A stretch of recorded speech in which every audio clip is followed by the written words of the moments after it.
Previously on the American Justice Podcast. I don't know how much you need to know about things that I think that Brandon has done in the past that are just weird. Well, we need to know everything that's weird. But I don't want Brandon to know that I told you those things.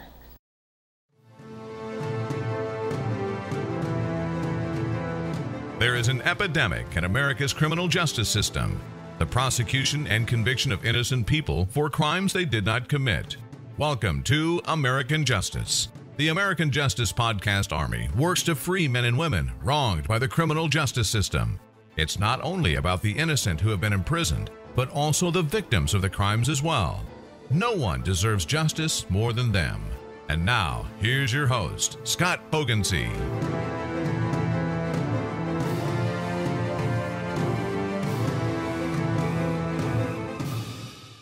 Mike Etherington. Michael Gregory Etherington. If you've been listening since the beginning of this podcast, you've heard this name probably a dozen or so times. I'm sure you have wondered who this fine, upstanding gentleman is and why he fits so intricately into this story. Well, the wait is over. Now is the time. Are you excited? Are you on pins and needles? All right, well, join us next week. No, I'm just kidding. Just as in the last episode, my head writer, C. Derick Miller, wrote a very poignant writer's note for this episode. I think you might like to hear this one as well. Here it goes. He writes, "Since the beginning of my involvement in this case, I've heard enough stories about this man to fill a novel. No, I'm not writing one about him, so don't ask. I write horror, splatterpunk, and dark fiction. Then again, I'm sure there are bits and pieces of this story that could fit right into one of my works of fiction. Sometimes the truth is much stranger and way scarier than fiction." C. Derick continues, "I've read interviews from people who claim him to be the epitome of sainthood. He speaks to God and prays often. I've read interviews with others who claim he's sneaky and untrustworthy and an actual suspect in the murders of Dennis and Norma Woodruff. I've even spoken to people face to face at documentary screenings who claim he's violent and controlling and manipulative. There are three sides to every story, his, theirs, and the cold hard truth. Usually, the reality of the situation is a mixture of the three. If I could sum Mike Etherington's interview up in 2 words, and I said this repeatedly in one of the video Q&A episodes, those 2 words would be shit show. Never have I witnessed more obsession, narcissism, and backpedaling in a single video. Why Mike wasn't investigated deeper as a potential suspect is beyond all borders of logic. You know, I've also spoken to people who are downright frightened of this person. I know by writing this episode and even this podcast in general that I could now possibly be in the crosshairs of any potential vengeance that Mike has been concocting since the initiation of these episodes. Par for the course, I guess. It goes with the territory. The simplest of facts is that all of this is, quote, on the record. There is no trash talking. None of it is make-believe. A simple records request could give you, the listener, the same exact information. I encourage you to do so." He then continues, "In the meantime, I'll continue to live my life the same way that I choose to on a daily basis, constantly looking over my shoulder, locked, loaded, and ready for anything. Deranged lunatics look like everyone else until you throw an orange suit on them. Day-to-day life doesn't offer that luxury. I hope I can choose the right words in the following minutes of this podcast to help our listeners realize the same thing I realize, and that's that." End writer's note. Well, I'll tell you what, C. Derick. I'll do my listeners one better. I'll go ahead and put Mike's full interview up on our YouTube page. I haven't done so for any other interviews yet because, quite frankly, it's a pain in the caboose to go back and redact personal information such as phone numbers, dates of birth, social security numbers, etc.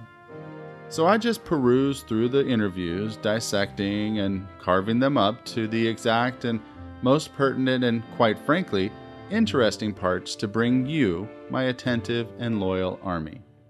However, with Mike's interview, I'm willing to spend the time redacting the personal information so you can get a true sense of how this interview went down. I'll warn you up front, Mike's interview is going to take 2 episodes to cover. The reason for this is because if you're going to understand the full story from beginning to end, you must understand Mike, and to a lesser but just as important extent, his mom, Norma. And that ain't easy. During this episode of the podcast and the next, I'll still bring you the most interesting and most pertinent parts of the interview, but trust me, even in 2 episodes, I will not be able to bring you everything worth listening to. So, at the end of these 2 episodes, when we do post Mike's interview, I would encourage you to head on over to the American Justice YouTube page and take a gander for yourself.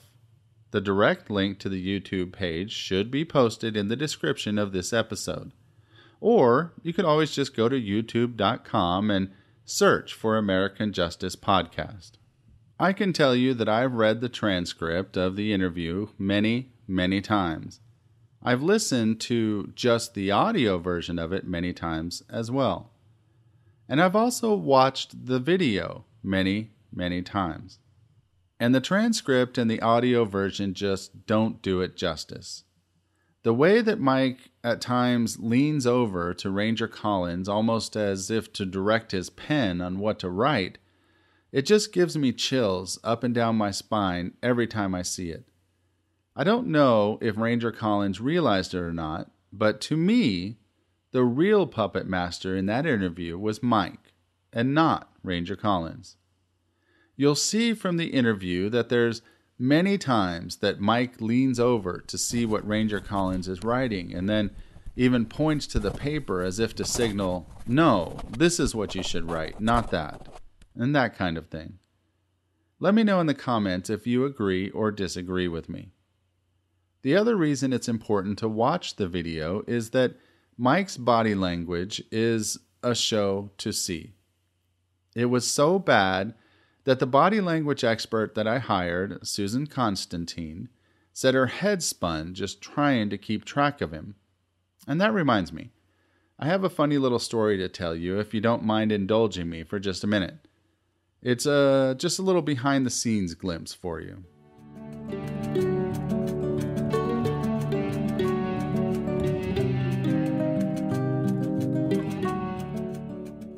When I first hired Susan to take a look at the 4 interviews in this case, Brandon's, Mike's, and Charlotte's 2 interviews, it was originally supposed to be a written report that she delivered. If you'll remember from one of our earlier episodes, I did not tell Susan what the documentary was about or what position we were taking. I just told her, I have some interviews I need you to analyze. And then you tell me who the real killer is. I even told her that it's very possible that none of these suspects were ever arrested or charged. And it's very possible the real killer hasn't even been interviewed yet. I did all of that on purpose. I wanted to erase any bias whatsoever. So when Susan finished her analysis, she called me up and she told me she could not give me a written report. Needless to say, I was shocked and very upset. I really wanted to know what she thought. After all, she was one of the most foremost experts on body language in the country. She then informed me that a written report would not do this case justice, and she really needed to talk to me in person. But before she agreed to meet, she wanted to know who I felt like was the real killer. I told her, well, I'm not 100% sure, but one thing I can tell you is that it wasn't Brandon. She let out a huge sigh of relief.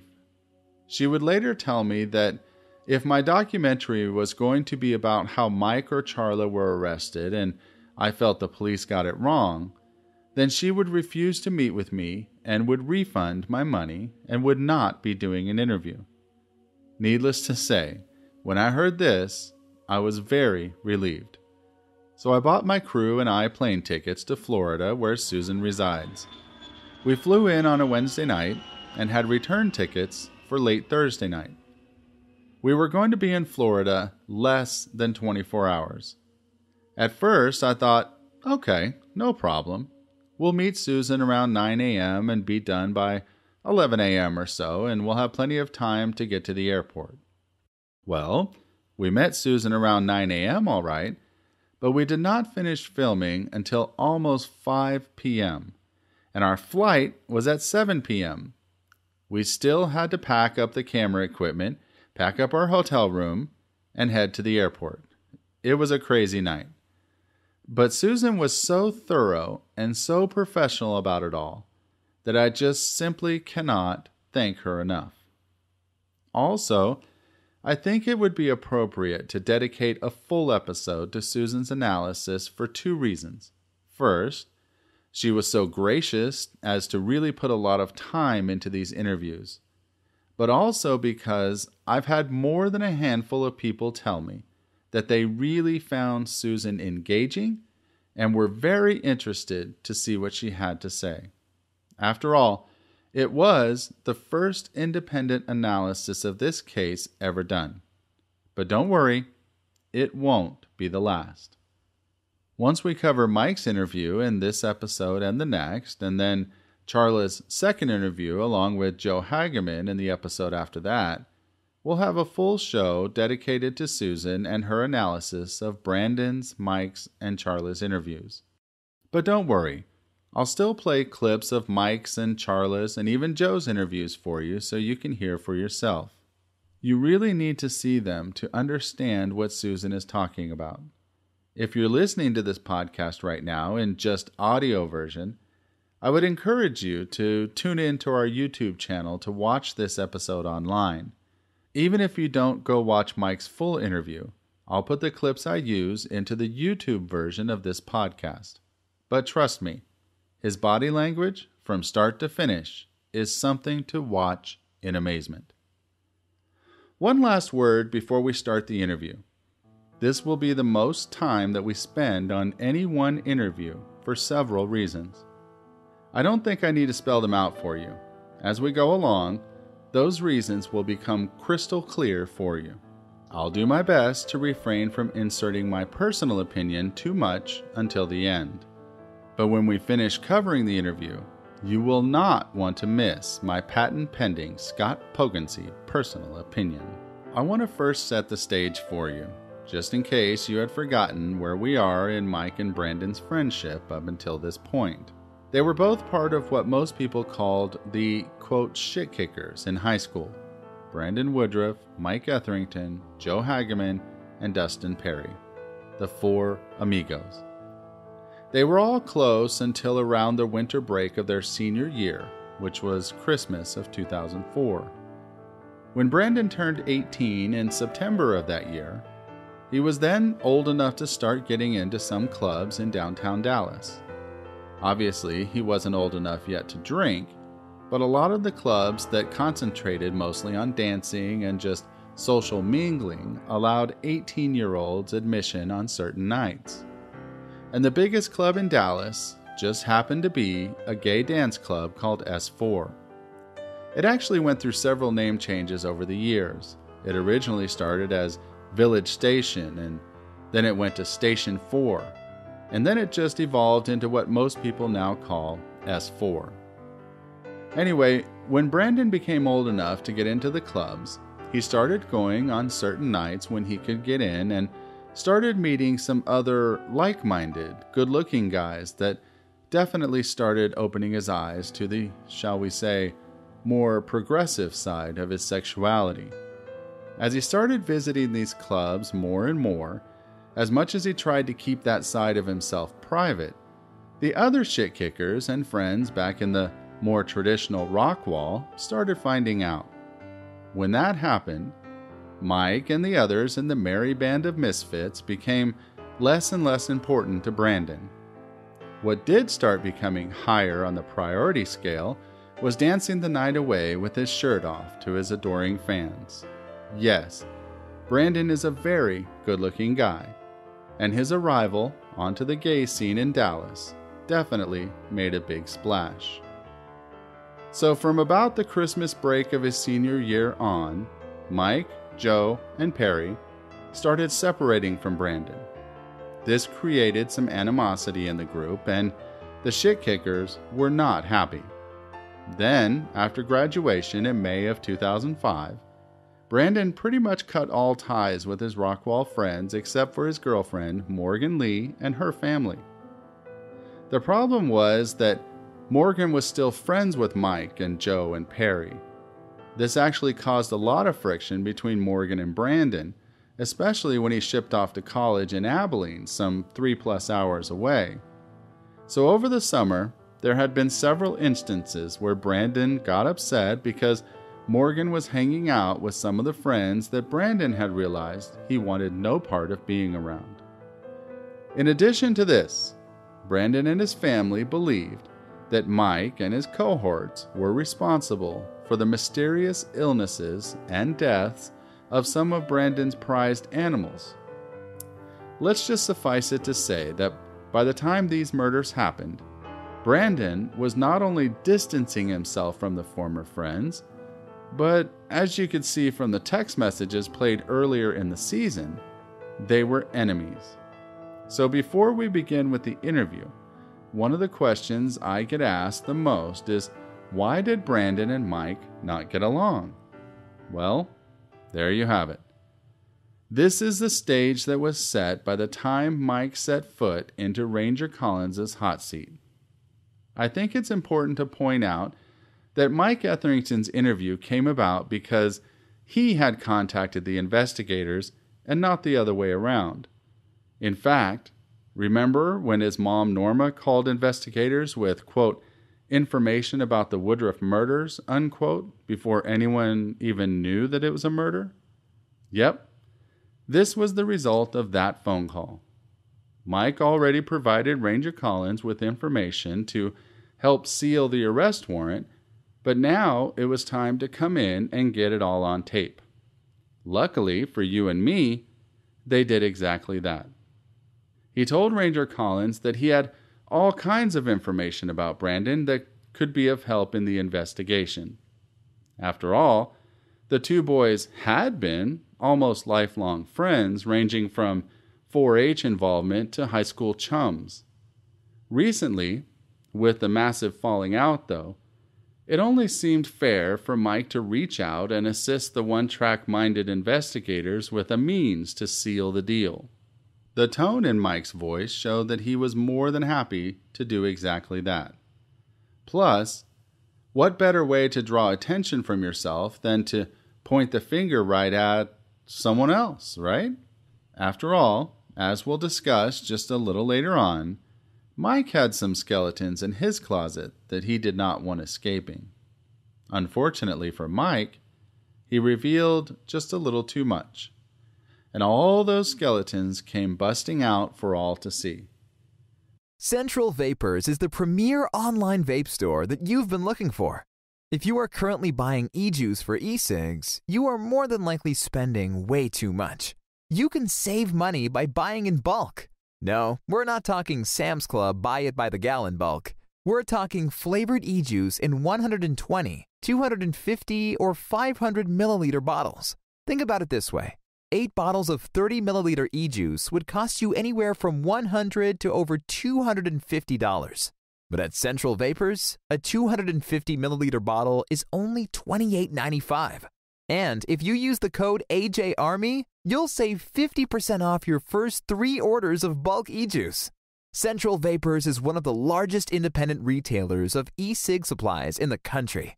They provide all your vaping needs from e-juice to DIY supplies to pens and custom e-cigs. They even have CBD oil as well. With $2.99 shipping on all orders under $50 and free shipping over $50, you will not be disappointed. Customer satisfaction is always guaranteed. Head on over to centralvapors.com/AJArmy to claim your 50% discount on your first 3 orders of bulk e-juice today. You won't find a deal like that anywhere. Again, that's centralvapors.com/AJArmy. No one has done a real, detailed analysis of Mike's statements or his interview until now. All right, everyone. Reach down and make sure your bootstraps are tight because we're about to take off. Let's go.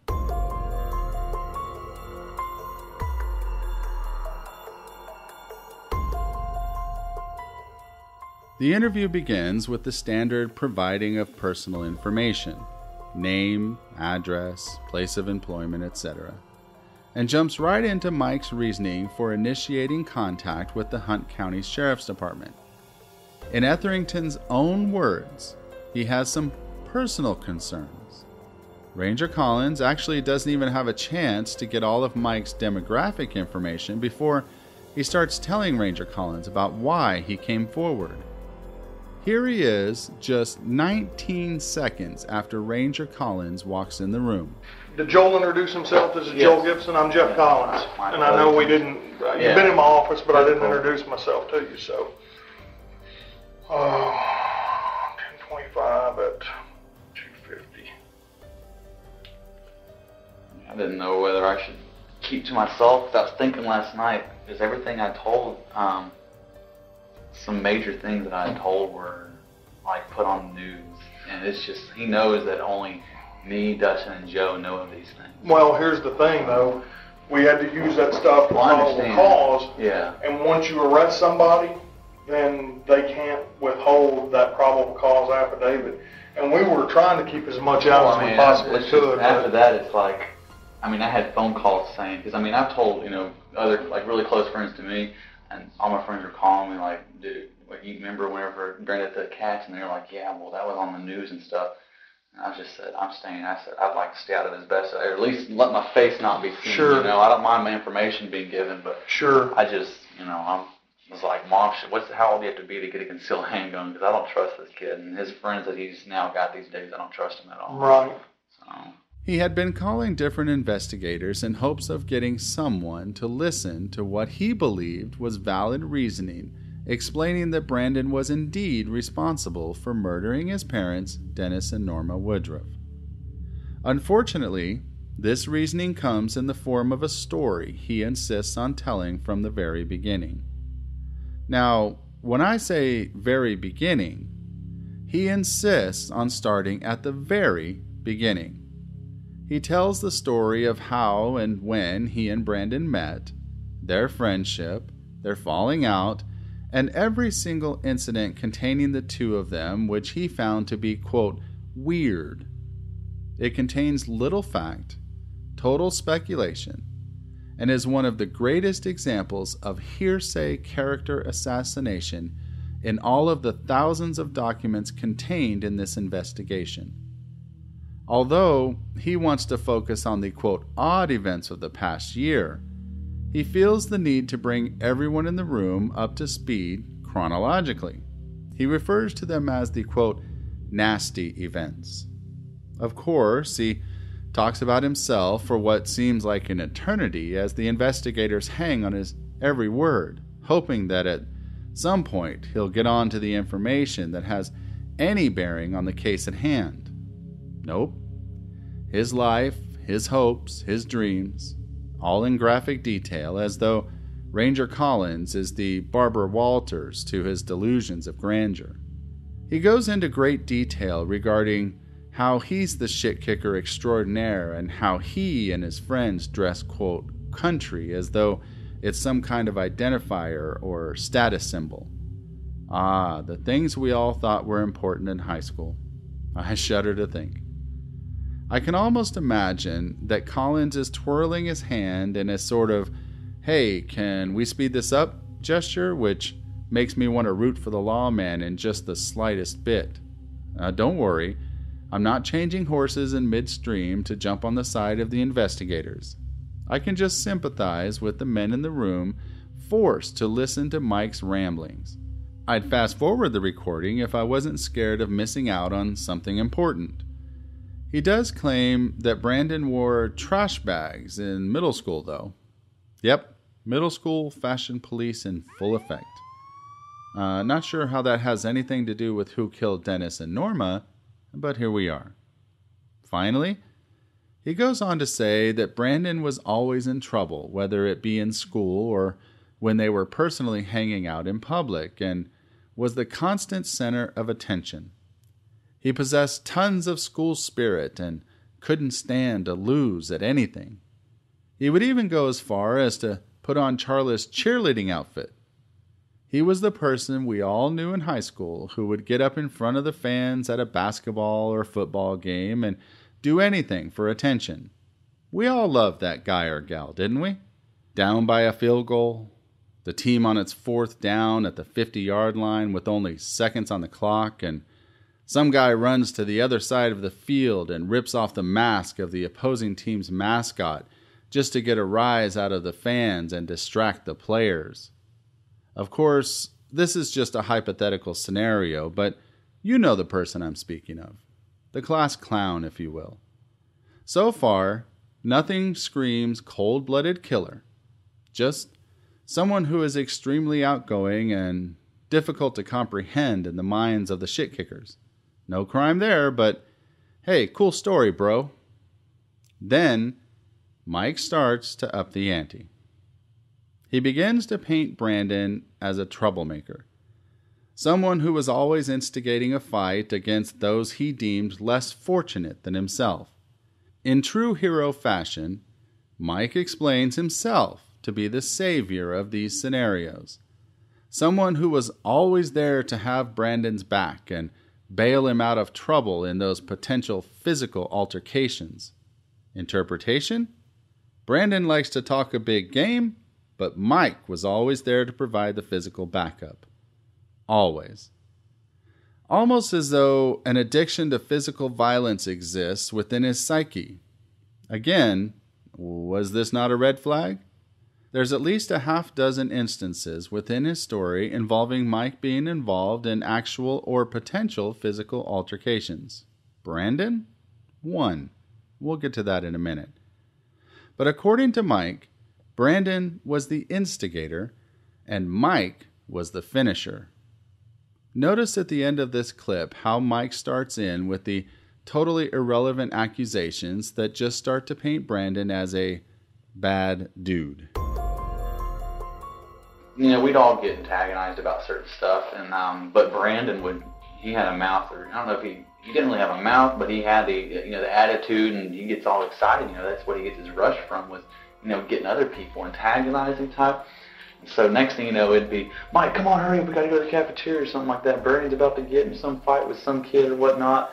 I'd go in there, and Brandon, he's not that big, he's a little skinny guy. So I'd always been the kind that, I was raised with a brother that would protect me, So I was just like, I'm going to protect my friends, because obviously he can't do much for himself.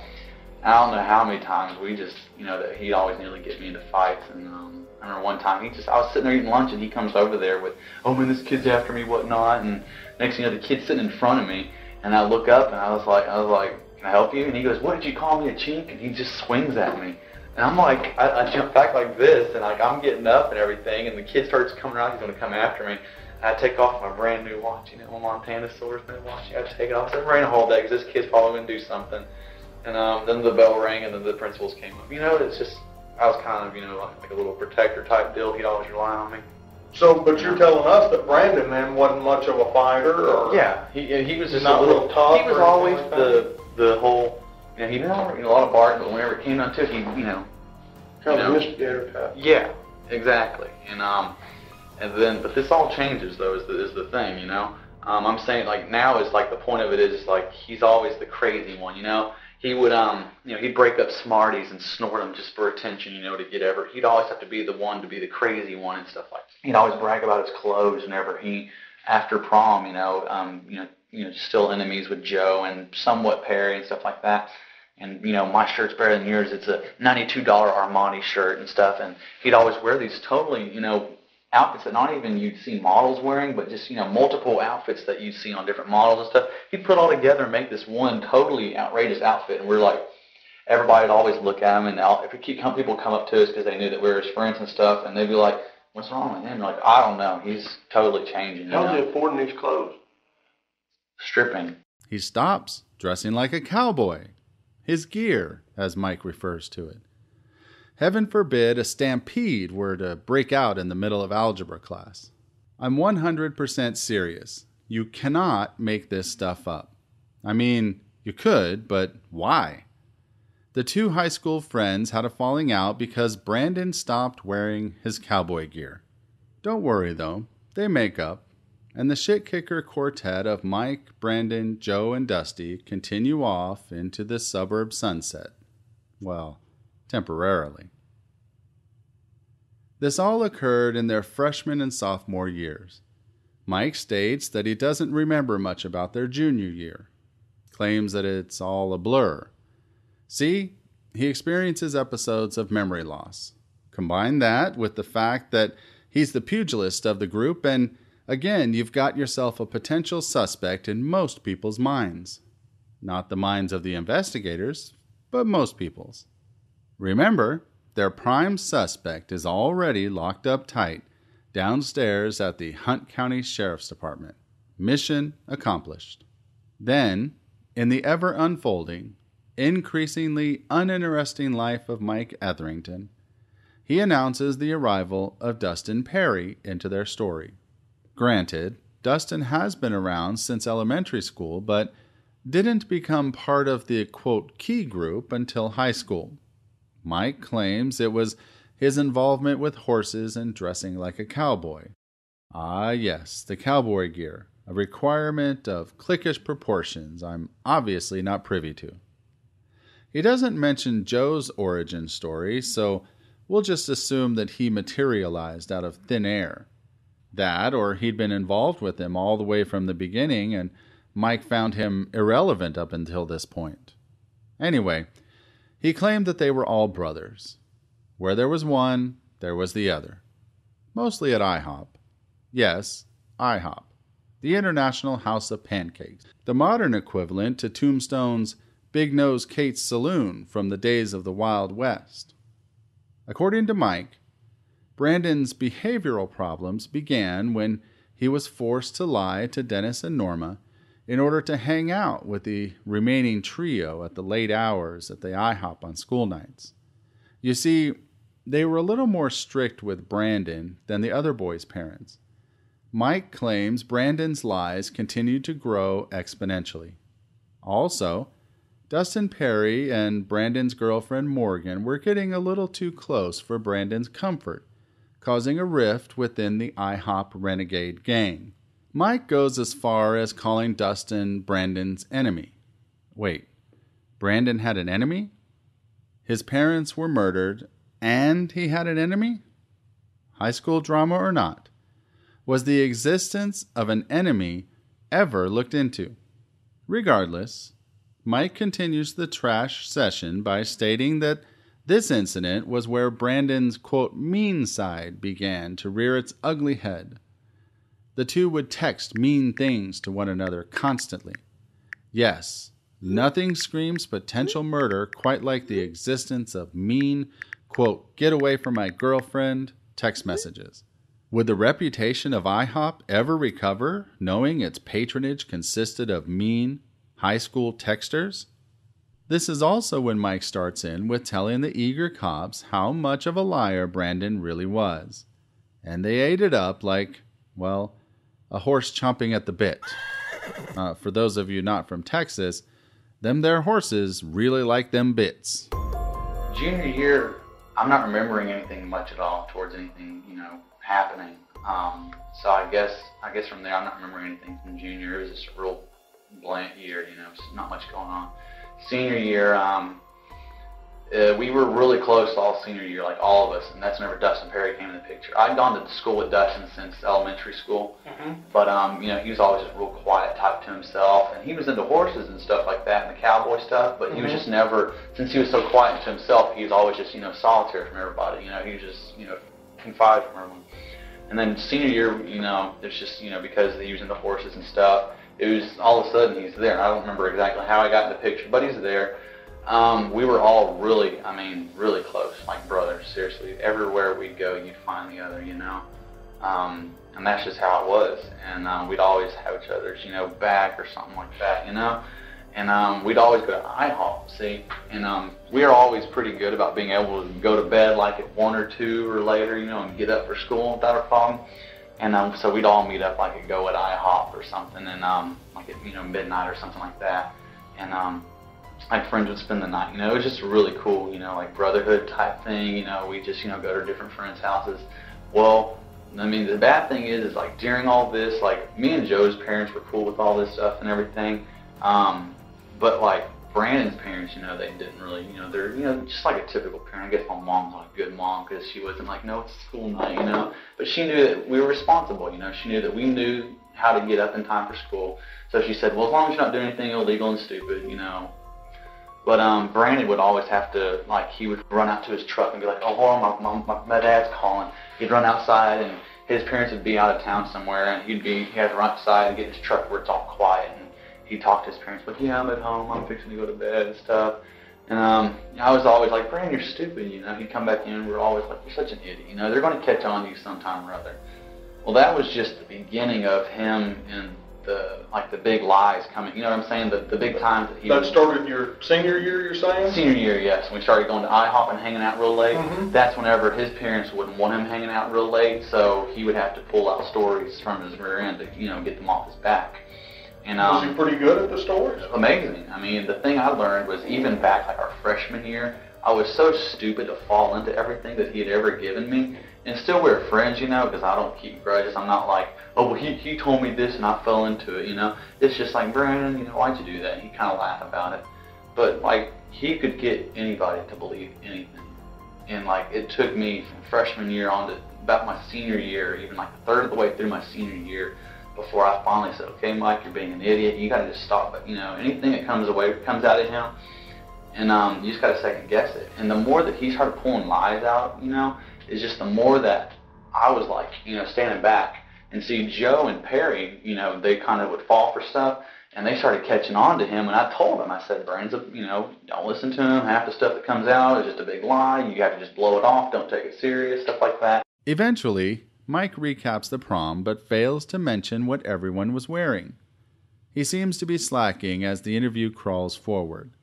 He does, however, take the time to explain his bestie Joe as a poor, white trash, fat kid.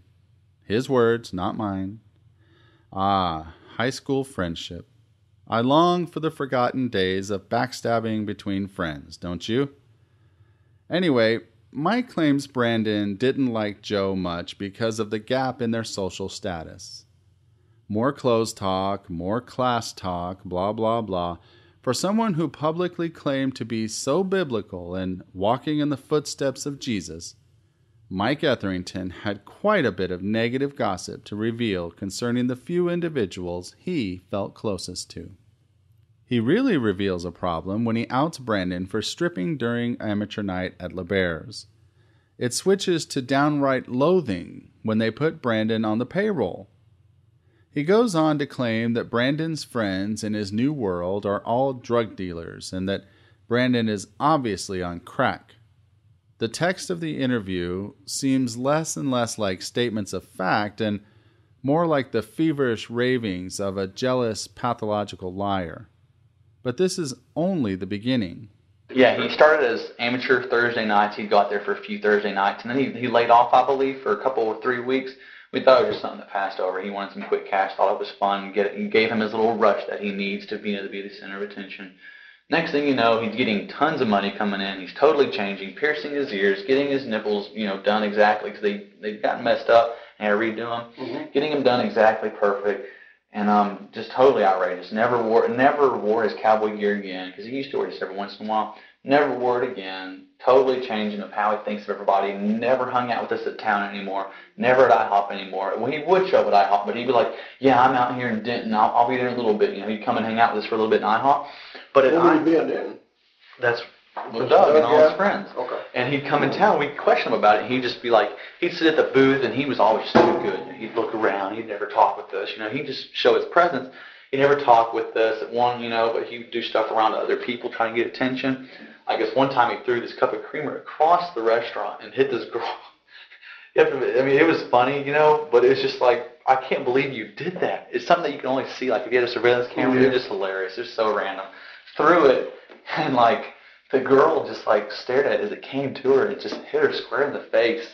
And the manager was just, you know, totally pissed off about this. But, you know, we do the managers and stuff, and Brandon's like, oh, I'll pay for her meal, whatnot, you know. And he just did stuff like that. Did he know her? No. There's a thing. He just straight up threw it, and he started laughing out loud. He'd get the ketchup at IHOP and, like, clear everything off the table and write Brandon with ketchup on the tables. And we're like, Brandon, what's the deal? One time I think it was Joe's phone, or maybe it was his personal phone. He grabbed it and just straight up and threw it in the ice water, you know, just like, and he just laugh about it. Yeah, he just laugh about it. And he, you know, his cell phone was ruined. He just laughed about it, like, oh well, you know, he's cool. He can afford it. No need to worry about it. You know, it's just Brandon, and it's like, what's the, you know, things were too kooky, you know. I mean, I can understand him back in freshman, you know, having to have the attention, you know, but things as extreme as this is just like weird. And I could have sworn he was on crack or something, because he would always, you know, just his reaction, like he would just, you know, he could sit still, you know, and he's just, you know, always looking around and everything like that, and always trying to, just real kind of, you know, just like, you know, me and Joe and Perry, yeah, would talk, and we'd be like, dude, he's got to have been doing crack with this Doug kid or something, you know, because since he's been hanging out with other kids, he's changed a lot, and it's just, this is just different. This is nothing original, you know. This is something that's really gone wrong with this kid. And I've always kind of told him, I said, well, knowing him since I was little, I said, it doesn't surprise me, because he's always had to do this kind of stuff. And now that he's older and he has access to it, why wouldn't he do it, you know? Mm-hmm. And so I said, it doesn't surprise me at all. He's always had to be the most extremer in the world, you know. In every group, he'd have to go from group to group being the extreme. So there you go. Brandon is an outgoing crack addict. I can't wait to see what Mike says about Brandon next. Now, let's get to the real reason Michael Etherington was brought into this story to begin with. Yes, all of the trips down memory lane and character assassination was all just a warm-up compared to what we're about to dive into. Mike begins to repeat rumors that Brandon was responsible for the death of some of his show animals, as well as a litter of kittens when they were in high school. Oh, the kittens. What a story. Mike literally brought up the kittens and the mother cat story over and over again. In fact, I searched the transcript of his interview with Ranger Collins for the words kitten or cat, and I got over 30 results. Even though no one saw these acts with their own eyes and not able to produce any facts to back up the accusations, the investigators took the bait. I know you haven't heard the full story on the cats yet, and I'll play it for you in just a minute, but one thing you need to understand about this story is that it's the most damaging and slanderous and consistent stories that comes from the mouths of all the shit kickers, just to show how dangerous Brandon really was. The reason why Brandon needed to be locked up. The reason that Brandon killed his parents. Mike recites it several times, and as you'll learn in a few episodes, Joe Hageman and Dustin Perry do as well. No one, and I mean no one, ever tries to tell this story as fact other than the three disgruntled shit kickers. Here you go. Like I said, you know, it's just stupid stuff. He's got to always have attention. What about the deal about the cats? Yeah, I was about to tell you. Yeah, he's this is actually towards, is it before or after Paul? I took 3 of them home with me. We were talking out in the parking lot. He was like, yeah. Joe said that he was there when it happened, and it was at his stables is what it was. And I talked to Joe, and he said he'll come and tell you all about it. at the stables. Joe didn't see it himself. Wait a second. Okay, in case you missed that, I need to reemphasize this. Mike just said that, quote, Joe said that he was there when it happened, unquote. But then turned right around and said Joe didn't see it happen. So what we have here is Mike telling Ranger Collins something that he heard that Joe heard happened. Objection, Your Honor? I think this is called hearsay upon hearsay. And in case you don't remember, Ranger Collins uses this information in Brandon's arrest affidavit. Yep, the arrest affidavit that would ultimately deprive Brandon of freedom for the rest of his life. But don't worry, this will not be the last time that Mike relays other things he's heard as true, hard fact. Okay, let's continue. But Brandon said, I have to get rid of this cat, Well, he goes up there, grabs a shovel, done over the head, and next thing you know, Joe didn't see him do it, but Joe saw him outside carrying the cat with a shovel and pitched it somewhere or whatever. Joe has more detail. But then coming to school, he told us he had all the kittens in this big carrier in the back of his truck, no food, no water, and it was a hot sunny day, summer coming in, left in the back of his truck, and I was like, you're not going to do something for him? He's like, no, they'll be fine. And just not carrying it, and we're like, well, how did you get him? He goes, oh, here's the story. He told us, he goes, you won't believe this. He goes, it was so funny. He was like, he goes, yeah, I was out the stable, whatever, and somebody told me to get rid of him. So he was like, yeah, and he goes, I went ahead and I got the shovel, hit the mom cat over the head, and he goes, and the cat, he's trying to explain how the cat was all, and he was like laughing about it, and I'm just kind of sitting there like, that's not cool at all, And so I knew, and he said, I was like, well, what are you going to do with the kittens? He goes, oh, well, he started, I can't remember if he was telling us another incident where he did it, but he's telling us that he's going to throw them out on a bridge. And we figured, it's like a 66 bridge on the highway, they get ran over or something like that. Well, I said, well, don't do that. I said, I'll take whatever I can home with me. So I took 3 of them home with me, and I ended up giving them to the adoption, whatever agency. It sounds like a kid or something. But anyways, giving to somebody to adopt them, it's some kind of pet adoption. And I took 3 home with me that he said, they're in the back of my truck. Just pick them up on your way out because I got out of school earlier than him that day. I took 3 home with me, put them in my Jeep. Me and Joe both went out there to get them, actually, and we took them to the vet across the, down the road from the school. And we told them, that, we need to get these kittens checked on, whatever, if there's anything. They gave us some flea pill, whatever. Took them home. They were fine. Raised them for a little bit before we gave them to the adoption people. And then he had them that day. And I can't remember if it was the next day, but within a couple of days, we're kind of like, whatever happened to them kittens? And he was telling us he was going to throw them out on a bridge. And like I said, I can't remember if it was the day after or the next day, or 2 days after. But he comes up and the story is out that there's 2 different stories that he pulled off. And one's for the Lees and all the people he has to look good for, Todd Williams, the Lees, and stuff like that. But the story has it for what he did with them was, what he's telling, his guy that he was laughing about was, oh, you won't believe it, I threw him out on an overpass of 30. Like, I don't know if it was the 549 or the 551 Fate overpass. Say threw him over the overpass of 30. And he was just laughing about it, and we're like, that's not even funny. He was like, well, I had to get rid of him and stuff like that. And he goes, isn't that just funny? He goes, oh, but don't tell Morgan and Miss Lee or anybody, or Miss Knight, or any adult that he had acquaintance with, or any person that thought he was some good kid. He goes, well, don't tell them. He goes, well, we're like, well, what does she think? Because the cats don't just disappear.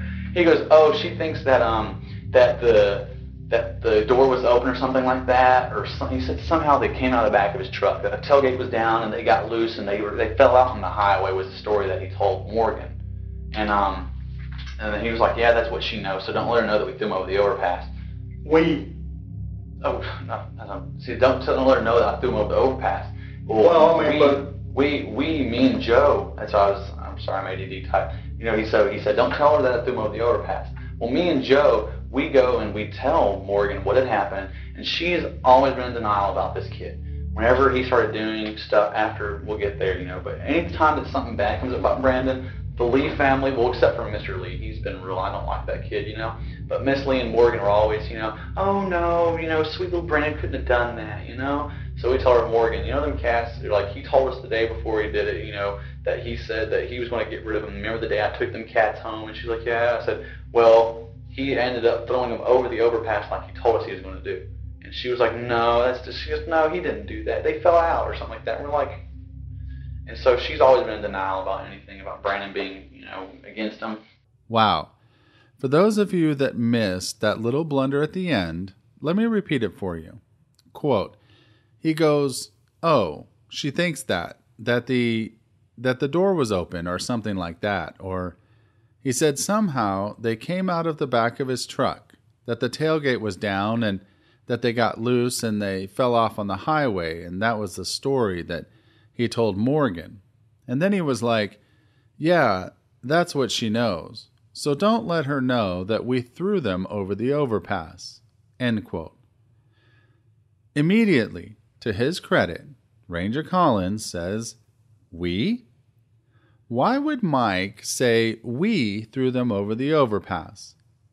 I think maybe we refer to that in modern day speech as a Freudian slip. Now, to be clear, I'm not alleging that Mike threw any cats over an overpass. At least, not these cats. As we'll hear in a few minutes from Brandon himself and from Edie Bullock, the cat and kittens referred to in this story were actually donated to a woman that takes care of these abandoned cats. Now, whether or not Mike ever threw some other kittens over an overpass, we'll never know. But here's a statement from Edie Bullock, Brandon's former employer, that had first-hand knowledge of these alleged cats. Quote, regarding Mike Etherington's statements about Brandon killing some cats, that not only is some fictitious story that he made up, but absolutely untrue. From his statements, it is apparent he never saw anything, just repeated or made up things he thought would impress Ranger Collins.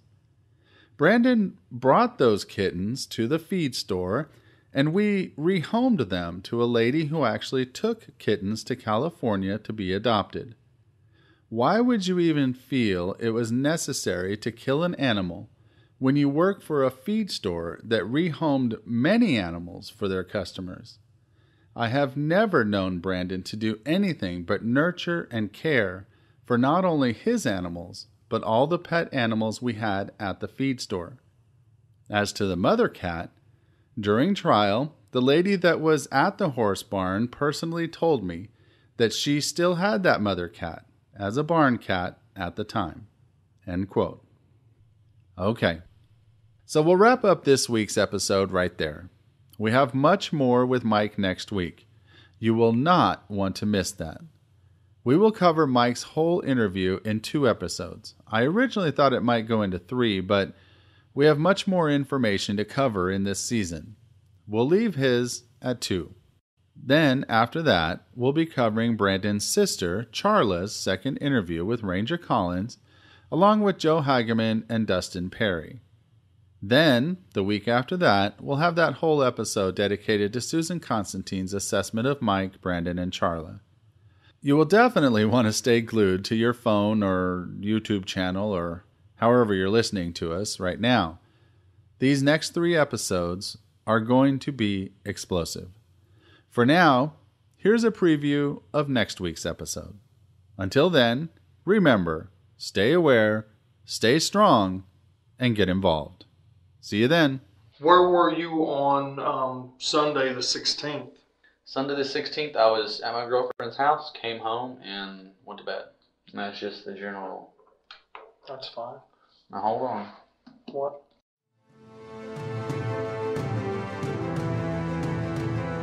The American Justice Podcast is owned and copyrighted by Atua Productions, LLC. Your host is Scott Pogensee, and your writer is C. Derick Miller. The theme music for the American Justice Podcast has been created and composed by Josh DeRosa. Scripted and recorded episodes are published every Sunday morning, with follow-up Q&A episodes released on Fridays. You can find the Q&A episodes on YouTube by searching for American Justice Podcast. Atua Productions aims for this to be an interactive podcast where you, the audience, has a great amount of influence on the content of our shows. You can interact with us in several ways. First, and most preferred, is you can leave us a voicemail. Our phone number is 972-942-0444. Be sure to leave your name and the city you're calling from along with whether or not we can use your voice on the air. If Facebook is more your style, you can log on to our Facebook page at facebook.com/American Justice Podcast. Feel free to leave a comment, or you can message us on Messenger if you have a more pressing question or issue. If you would like to blog about the show, then you can log on to AmericanJusticePodcast.com and tell us what you think there. If you are a tweeter, you can also voice your opinion on Twitter at AJusticePodcast. If you would like to support the show, you can do so in a couple different ways. First, consider visiting our Patreon page at patreon.com/AJPodcast.